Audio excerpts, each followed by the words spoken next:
माननीय सदस्य ने जो पॉइंट ऑफ ऑर्डर उठाया है, मैं इसके हार्द को सदन के सामने रखना चाहता हूं। भारत सरकार की कैबिनेट ने इस बारे में एक बिल अप्रूव कर सदन के सामने रखा। आपके द्वारा ये बिल जॉइंट पार्लियामेंट्री कमेटी को दिया गया, जिसका विपक्ष का भी बड़ा आग्रह था।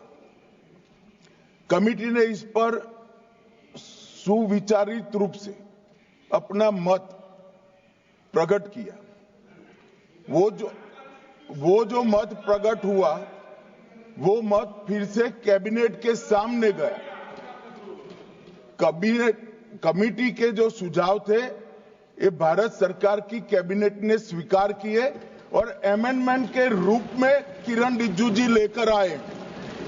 ये तभी होता है जब ये ऑफिशियल अमेंडमेंट कैबिनेट की अनुमोदन के बगैर आता है।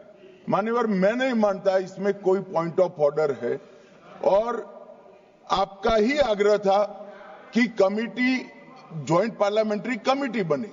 अगर कमेटी ने कोई बदलाव ही नहीं करने हैं तो ये कांग्रेस जैसी कमेटियां नहीं, हमारी लोकतांत्रिक कमेटी है मान्यवर, जो दिमाग चलाती है। कांग्रेस के जमाने में कमेटियां होती थी जो थप्पा लगाती थी। हमारी कमेटी चर्चा करती है, चर्चा के आधार पर विचार करती है और परिवर्तन करती है। अगर परिवर्तन को स्वीकार ही नहीं करना है तो कमेटी काहे को लिए है भाई? 11 में वर्णित बैंककारी विधियां संशोधन विधेयक 2024 में राज्यसभा द्वारा किए गए संशोधन पर विचार किया जाए। प्रश्न है कि लोकसभा द्वारा यथा पारित बैंककारी विधियां संशोधन विधेयक 2024 में राज्यसभा द्वारा किए गए संशोधन पर विचार किया जाए। जो सदस्य इसके पक्ष में हाँ कहें, जो सदस्य विरोध में ना कहें। मेरे विचार में निर्णय हाँ वालों के पक्ष में हुआ। प्रस्ताव स्वीकृत हुआ। अब मैं संशोधनों को सभा के मतदान के लिए रखूंगा। प्रश्न है कि लोकसभा द्वारा यथा पारित विधेयक में राज्यसभा द्वारा किए गए संशोधन संख्या 1 और 2 को स्वीकृत किया जाए। जो सदस्य इसके पक्ष में हाँ कहें, जो सदस्य विरोध में ना कहें। मेरे विचार में निर्णय हाँ वालों के पक्ष में संशोधन स्वीकृत हुआ। मंत्री जी अब प्रस्ताव करें कि लोकसभा द्वारा यथा पारित विधेयक में राज्यसभा द्वारा किए गए संशोधन से सभा सहमत है। महोदय, मैं प्रस्ताव करता हूं कि राज्यसभा द्वारा विधेयक में किए गए संशोधनों पर सहमति दी जाए। प्रश्न ये है कि लोकसभा द्वारा यथा पारित विधेयक में राज्यसभा द्वारा किए गए संशोधन से सभा सहमत है। जो सदस्य इसके पक्ष में हाँ कहें, जो सदस्य विरोध में ना कहें। मेरे विचार में निर्णय हाँ वालों के पक्ष में हुआ। प्रस्ताव स्वीकृत हुआ। लोकसभा द्वारा यथा पारित बैंककारी विधियां संशोधन विधेयक 2024 में राज्यसभा द्वारा किए गए संशोधन सभा सहमत हुई। आइटम नंबर 12 और 13 को एक साथ सभा में लिया जा रहा है। वक्फ संशोधन विधेयक 2025 संयुक्त समिति द्वारा यथा प्रतिवेदित और मुसलमान वक्फ निरसन विधेयक 2024। माननीय मंत्री किरण रिजिजू जी।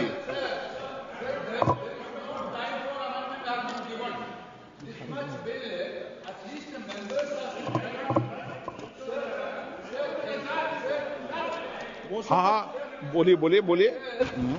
This type of bill, when you are bringing it to the House, at least the members has to have the power to give amendments. Yesterday, what happened, sir?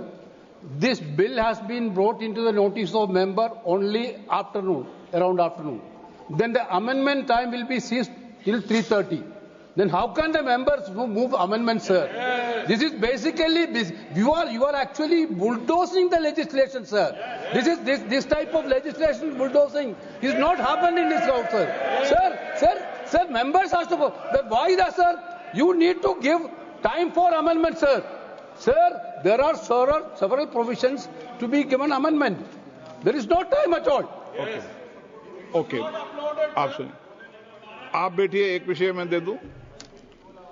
माननीय सदस्यगण, मैंने सभी जो गैर सरकारी माननीय सदस्यों के जो भी संशोधन प्रस्ताव थे वह और सरकारी संशोधन प्रस्ताव दोनों को बराबर का समय दिया है।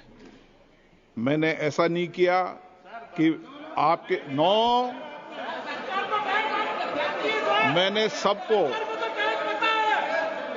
मैंने जितना भी समय गैर सरकारी संशोधन को दिया है उतना ही समय सरकारी संशोधनों को दिया है।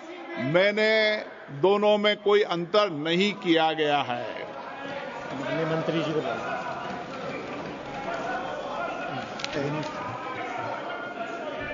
हाँ, एक minute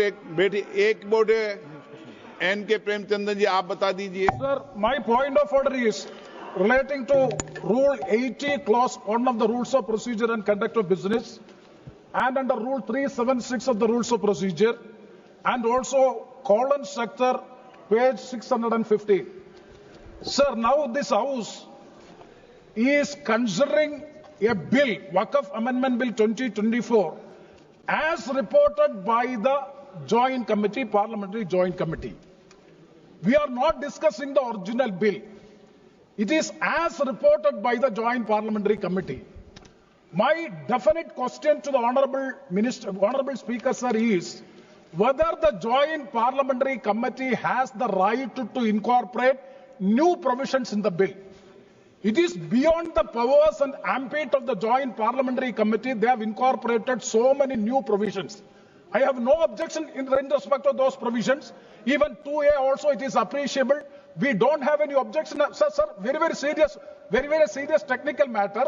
And kindly see, even the House, speakers are, even the House do not have the authority to make wait up. You can reply after that. You can reply after.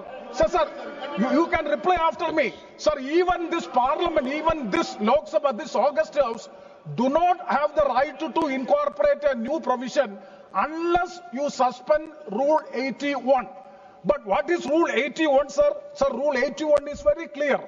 Rule 81 says the following conditions shall govern the administrability of amendments to clauses or schedules of a bill. An amendment shall be within the scope of the bill and relevant to the subject matter of the clause which relates. Whether these so many provisions in the new drafted bill, extraneous provisions are also incorporated, that will not come within the purview. That is why I am saying even this House do not have the right to make new provisions unless, let me please, unless and until Rule 81 is suspended. I do agree, sir, I do agree with you. The government has the power. The minister has the power. The minister has the power to move amendments, and also they can recommend. Joint Parliamentary Committee can recommend, but they cannot come with new provisions as a newly drafted bill for which there is no right. Okay. Sir, I am quoting colon sector. Very important. पढ़ लिया, आपका मैं व्यवस्था दे रहा हूं, पहले गृह मंत्री जी बताएंगे। हो गया वो, मैं व्यवस्था दूंगा, पहले गृह मंत्री बताएंगे, फिर व्यवस्था।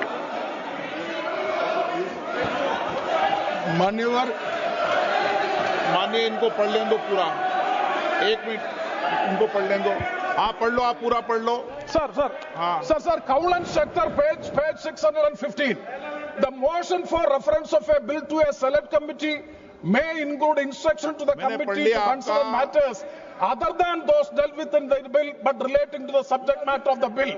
Instruction to the committee for amendments of such sections of the Parent Act as are not covered by the amending bill, whenever given, are to be specific and clear, unquote. Okay. That means unless and until the House specifically directed to go into this, they have no right to make new provisions in the bill. It is beyond the powers of the Joint Parliamentary Committee they have acted, for which I am seeking a ruling from. आप बात खत्म करें। माननीय गृह मंत्री जी, आप बैठिए। ऐसे नहीं चलेगा माननीय सदस्य, मैंने सबको मौका दिया, प्लीज बैठिए आप। बैठिए। माननीय गृह मंत्री जी बोलेंगे। मान्यवर, माननीय सदस्य ने जो पॉइंट ऑफ ऑर्डर उठाया है, मैं इसके हार्द को सदन के सामने रखना चाहता हूं। भारत सरकार की कैबिनेट ने इस बारे में एक बिल अप्रूव कर सदन के सामने रखा। आपके द्वारा ये बिल जॉइंट पार्लियामेंट्री कमेटी को दिया गया, जिसका विपक्ष का भी बड़ा आग्रह था। कमेटी ने इस पर सुविचारित रूप से अपना मत प्रकट किया। वो जो मत प्रकट हुआ, वो मत फिर से कैबिनेट के सामने गया। कमेटी के जो सुझाव थे, ये भारत सरकार की कैबिनेट ने स्वीकार किए और अमेंडमेंट के रूप में किरण रिजिजू जी लेकर आए। ये तभी होता है जब ये ऑफिशियल अमेंडमेंट कैबिनेट की अनुमोदन के बगैर आता है। मान्यवर, मैं नहीं मानता इसमें कोई पॉइंट ऑफ ऑर्डर है और आपका ही आग्रह था कि कमेटी जॉइंट पार्लियामेंट्री कमेटी बने। अगर कमेटी ने कोई बदलाव ही नहीं करने हैं तो ये कांग्रेस जैसी कमेटियां नहीं, हमारी लोकतांत्रिक कमेटी है मान्यवर, जो दिमाग चलाती है। कांग्रेस के जमाने में कमेटियां होती थी जो थप्पा लगाती थी। हमारी कमेटी चर्चा करती है, चर्चा के आधार पर विचार करती है और परिवर्तन करती है। अगर परिवर्तन को स्वीकार ही नहीं करना है तो कमेटी काहे को लिए?